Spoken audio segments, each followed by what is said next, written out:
한번 시간 여행을 떠나볼까요? 르네상스 시대의 피렌체로요.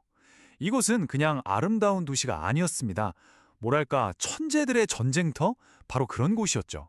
만약에 역사상 가장 위대한 천재 두 명이 서로를 정말 죽도록 미워했다면 과연 무슨 일이 벌어질까요?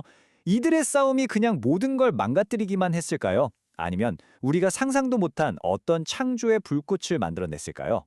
오늘 우리가 파헤쳐볼 이야기가 바로 이겁니다. 네, 바로 16세기 피렌체. 여기선 예술이 곧 전쟁이었어요. 붓이랑 끌을 가지고 자기 명성을 쟁취해야 했던 시대였죠. 당시 피렌체는 돈도 많고 예술가들 사이의 경쟁이 정말 어마어마했습니다. 최고의 작품을 만들어내야만 살아남는 그런 치열한 자존심 대결이 펼쳐지던 무대, 바로 여기에 두 명의 주인공이 등장합니다. 자, 이 두 거장을 한번 보세요. 먼저 레오나르도 다빈치, 뭐 하나 빠지는 게 없는 만능 천재였죠. 그의 예술은 스푸마토 기법처럼 경계를 슬쩍 흐리면서 뭔가 신비로운 느낌을 주고요. 반면에 미켈란젤로는 조각에 거의 미쳐있던 고독한 예술가. 그의 철학은 디세뇨, 그러니까 명확한 선과 형태로 모든 걸 딱 떨어지게 표현하는 거였어요. 정말 시작부터 끝까지 모든 게 정반대였던 두 사람이죠. 이 차이는요, 그냥 스타일만 다른 게 아니었어요. 외모나 성격은 정말 극과 극이었죠. 레오나르도, 이 사람은 항상 장미색 벨벳 같은 최고급 옷만 입고 다니는 말 그대로 우아한 천재였어요. 사교계의 스타였죠. 그런데 미켈란젤로는요? 기록에 따르면 거의 씻지도 않고 냄새도 심했다고 해요. 성격도 불같아서 괴팍한 거인 그 자체였죠. 이런 두 사람이 서로를 좋아할 수 있었을까요? 절대 아니었겠죠. 자, 작품을 보면 이 차이가 확 느껴져요.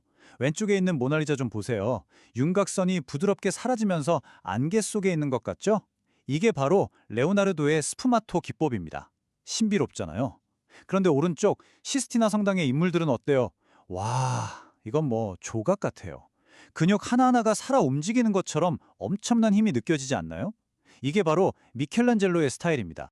두 사람의 갈등이 단순히 성격 차이 때문만은 아니었어요. 그 뿌리에는 예술의 본질에 대한 아주 깊은 철학적 대립이 있었습니다. 레오나르도는 조각을 보고 그거 그냥 먼지 뒤집어 쓰는 노동 아니냐고 폄하했어요. 회화야말로 고귀한 예술이라고 생각했죠. 이 말을 들은 미켈란젤로는 당연히 격분했죠. 그는 조각이야말로 돌 속에 갇힌 신의 형상을 해방시키는 가장 신성한 작업이라고 맞받아쳤습니다. 서로 절대 인정할 수 없었던 거죠.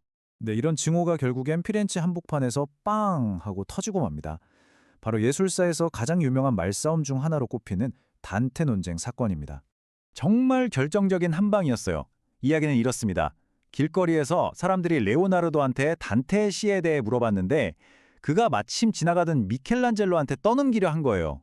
근데 미켈란젤로는 이걸 조롱으로 받아들인 거죠. 그래서 이렇게 쏘아붙습니다. 청동으로 말동상 만든다더니 결국 만들지도 못하고 부끄러워서 포기한 당신이 직접 설명하시지? 와, 이건 레오나르도의 가장 큰 실패를 대놓고 찌른 거거든요.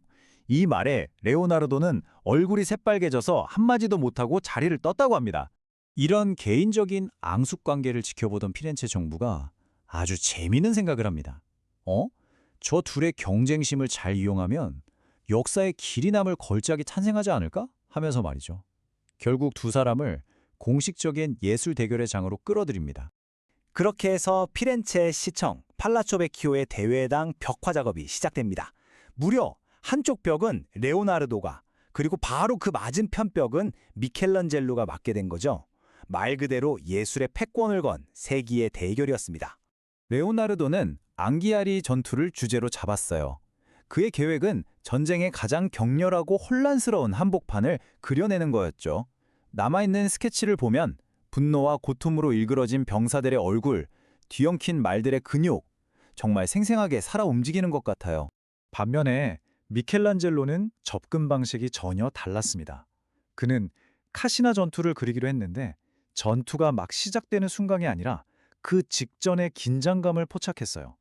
강에서 목욕하던 군인들이 갑작스러운 기습 소식을 듣고 허둥지둥 무장하는 그 순간, 폭발 직전의 에너지와 인체의 역동적인 아름다움을 극대화한 거죠. 두 천재가 한 공간에서 맞붙었습니다. 피렌체 시민들은 모두 숨을 죽이고 지켜봤겠죠. 과연 이 대결의 승자는 누가 될 것인가? 누가 피렌체 최고의 예술가라는 칭호를 얻게 될 것인가? 레오나르도일까요? 아니면 미켈란젤로일까요? 그런데 그 결과는 정말 충격적이었습니다. 이 전설적인 대결의 승자는 아무도 없었습니다. 네, 없었어요. 왜냐하면 둘 다 처참하게 실패했거든요. 정말 허무하지 않나요? 레오나르도는 또 새로운 실험적인 기법을 시도하다가 물감이 벽을 타고 줄줄 흘러내리는 대참사를 겪고 맙니다. 그럼 미켈란젤로는요?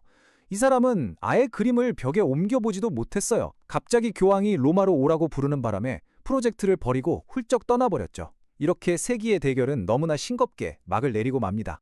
하지만 이야기는 여기서 끝나지 않습니다. 아주 역설적이게도 이 실패로 끝난 대결이 서양 미술사에 어마어마한 영향을 미쳤거든요. 아니, 실패했는데 어떻게 그럴 수 있었을까요? 핵심은 완성된 벽화가 아니었어요. 바로 두 사람이 남기고 간 스케치와 밑그림에 있었습니다. 작품은 미완성으로 끝났지만 이 습작들은 피렌체에 그대로 남아서 다음 세대 예술가들에게는 그야말로 최고의 교과서가 된 겁니다. 바로 이 점이 정말 중요합니다. 라파엘로 같은 젊은 예술가들이 너도 나도 이 스케치들을 보러 와서 베끼고 공부하면서 성장했어요. 세상의 학교라고 불릴 정도였죠. 그리고 두 거장의 이 자존심 대결은요. 예술가를 그냥 손재주 좋은 장인에서 신의 영감을 받은 천재로 여기게 만드는 결정적인 계기가 됐습니다. 결국 승자도 패자도 없는 이 대결이야말로 경쟁 그 자체가 어떻게 예술을 한 단계 더 위로 끌어올리는지를 보여준 가장 위대한 증거가 된 셈이죠. 물론 레오나르도는 피렌체 대결에서는 실패했지만 그의 천재성이 어디 가는 건 아니었죠. 이 최후의 만찬 좀 보세요.